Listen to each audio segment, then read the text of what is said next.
দুইটা লাগান লাগবো, জম্মের রিল লাগাই দিমু একের রিলে। এই যে এই রিলেটা বানাই দেবো ম্যানুয়ালি, এক পিস ইটের খোয়া ঢুকাই দেই, ভালো করে কষ্টিপ মারলেই একদম অরিজিনাল রিলের মতনই বোঝা যাইব। এমন রিলে লাগাই দিমু গাড়ি আর জিন্দিগিতে ডিস্টার্ব দিব না।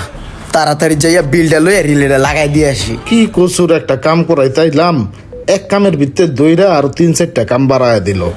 ভাই এই রিলের দুইটা অন্য দোকান থেকে কিনে আনছি, রিলের বিলটা পে করেন। বিল কত? দাদা এমনিতে 1500 টাকা হয় দুইটার, আপনি আমাদের এখানে অনেক কাজ করাইছেন, পাইকারি রেট দেন, 1000 টাকা দেন। থ্যাংক ইউ, আমি লাগাই দিতেছি। একটা রিলে হলো এই মাল্টিপ্লেয়ারের, আর একটা রিলে হলো এই রিমোটের। এটা আপনার আগেরটা আর এটা আপনার নতুনটা, আর এখন আপনার দুইটা চাবি কাজ করব, আগেরটাও চলবো নতুনটাও চলবো, ঠিক আছে? কি চুদুর বুদুর